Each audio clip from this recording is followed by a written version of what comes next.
दोस्तों, आप लोगों ने एक कहावत तो सुनी ही होगी, जितने चादर उतने पैर पसारो।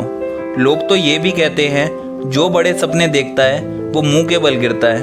परंतु इतिहास गवाह है, जिन्होंने बड़ा सोचा है उन्होंने ही बड़ा करके दिखाया है। दोस्तों, आज मैं बताने वाला हूँ यशस्वी जायसवाल के बारे में, जिन्होंने यूपी के एक छोटे से गांव से निकल के इंडियन टीम तक का सफ़र तय करा। और इनकी कहानी आप में एक आत्मविश्वास भर देगी, तो वीडियो को आखिरी तक ज़रूर देखना। यशस्वी जायसवाल का जन्म 28 दिसंबर 2001 को सूर्यावान भदोही उत्तर प्रदेश में एक गरीब परिवार में हुआ था।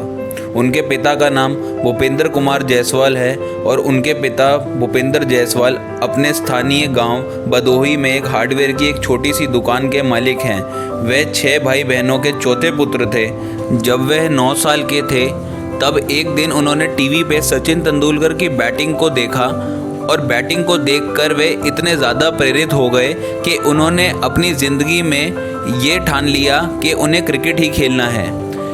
परंतु यशस्वी के लिए क्रिकेट खेलना इतना आसान नहीं था। क्रिकेट और यशस्वी के रास्ते में कांटे ही कांटे थे। उन पर क्रिकेट का भूत इस तरीके से सवार हुआ कि उन्होंने अपनी क्रिकेट की शुरुआत अपने गांव से ही कर दी। कुछ समय बाद ये समझ आया कि गांव में रहकर वे क्रिकेट आगे नहीं खेल सकते हैं। 10 साल की उम्र में वे आज़ाद मैदान में क्रिकेट प्रशिक्षण प्राप्त करने के लिए दादर मुंबई चले गए। चूँकि दादर आज़ाद मैदान से दूर था, इसलिए कालबा देवी पड़ोस में शिफ्ट हो गए, जहां उन्हें निम्न श्रेणी के काम के बदले एक डेयरी की दुकान में रहने के लिए जगह मिली। लेकिन कुछ समय बाद दुकानदार ने उन्हें निकाल दिया। वह अपने क्रिकेट परीक्षण के चलते दुकान में ज़्यादा समय नहीं दे पा रहे थे। अब उनके पास रहने के लिए ठिकाना नहीं था, इसलिए जायसवाल मैदान में ग्राउंड्समैन के साथ टेंट में रहने लगे। कभी कभी उनके पिता कुछ पैसे भेजते थे, लेकिन वह पर्याप्त नहीं था, इसलिए वहाँ उन्हें अक्सर भूखा सोना पड़ता था।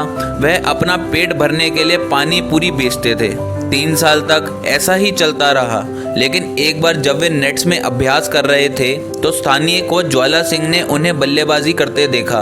ज्वाला सिंह ने अपने इंटरव्यू में कहा था कि मैं नेट्स के पीछे खड़ा था और वह बल्लेबाजी करने के लिए एक मुश्किल विकेट था। सभी बल्लेबाज संघर्ष कर रहे थे, लेकिन जब यशस्वी आए तो उन्होंने गेंद को सफाई से मारना शुरू कर दिया। मैं वास्तव में प्रभावित हुआ और तुरंत उससे बात की। वह आगे कहते, मैं उसकी मदद करना चाहता था क्योंकि उसकी कहानी मेरे जैसी ही थी।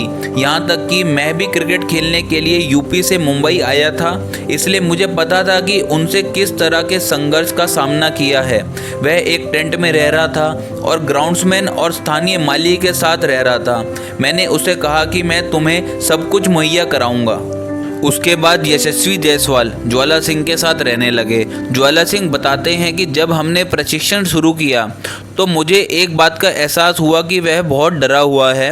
वह असफलता और जल्दी आउट होने से डरता है। वास्तव में उसने तब तक शील्ड मैच खेलने के लिए इनकार किया जब तक कि मैंने बात नहीं की, और उसने उसे आश्वासन दिया कि मैं तुम्हारा समर्थन करूंगा, चाहे कुछ भी हो। यह मानसिक एक पहलू था जिस पर मैंने व्यक्तिगत रूप से काम किया। यशस्वी जायसवाल के माता पिता ने ज्वाला सिंह को यशस्वी का कानूनी गार्डियन बनाया और उन्होंने पावर ऑफ अटर्नी भी दी। 7 जनवरी 2019 को उन्होंने 2018-19 रणजी ट्रॉफी में मुंबई के लिए प्रथम श्रेणी क्रिकेट में पदार्पण किया था, जहां उन्होंने 20 रन बनाए थे। 28 सितंबर 2019 को उन्होंने 2019-20 विजय हजारे ट्रॉफी में मुंबई के लिए लिस्ट ए क्रिकेट में अपना डेब्यू किया था। दिसंबर 2019 में उन्हें 2020 अंडर 19 क्रिकेट विश्व कप के लिए भारतीय की टीम में नामित किया गया था। वे टूर्नामेंट में अग्रणी स्कोरर थे और उन्होंने सेमीफाइनल में पाकिस्तान के खिलाफ शतक बनाया था। यशस्वी जायसवाल 2019-20 विजय हजारे ट्रॉफी में शीर्ष 500 रन बनाने वाले बल्लेबाजों में से एक थे। उन्होंने 6 मैचों में 112.80 की औसत से कुल 564 रन बनाए थे। 2020 की आईपीएल नीलामी में यशस्वी जायसवाल को राजस्थान रॉयल्स ने 2.5 करोड़ रुपए में खरीदा था। 22 सितंबर 2020 को उन्होंने 2020 के आईपीएल में राजस्थान रॉयल्स के लिए अपने आईपीएल डेब्यू किया था। 2 अक्टूबर 2021 को उन्होंने चेन्नई सुपर किंग्स के खिलाफ अपना पहला अर्धशतक बनाया था। तो दोस्तों, आज की डेट में यशस्वी जायसवाल को कौन नहीं जानता। किसको पता था कि यूपी के एक छोटे से गांव से आने वाला लड़का एक दिन मुंबई के लिए खेलेगा और मुंबई से खेलने के बाद इंडिया के लिए खेलेगा।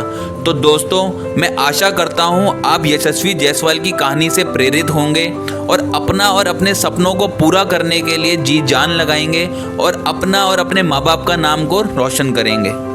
दोस्तों, आशा करता हूं आपको आज की वीडियो पसंद आई होगी और यशस्वी जायसवाल की ज़िंदगी का सफ़र से आपको बहुत कुछ सीखने को मिलेगा। तो दोस्तों, यहाँ पे 2 लाइनें कहना चाहूँगा। काम करो ऐसा कि पहचान बन जाए, हर कदम चलो ऐसा कि निशान बन जाए। यहाँ ज़िंदगी तो हर कोई काट लेता है, ज़िंदगी जियो इस कदर की मिसाल बन जाए।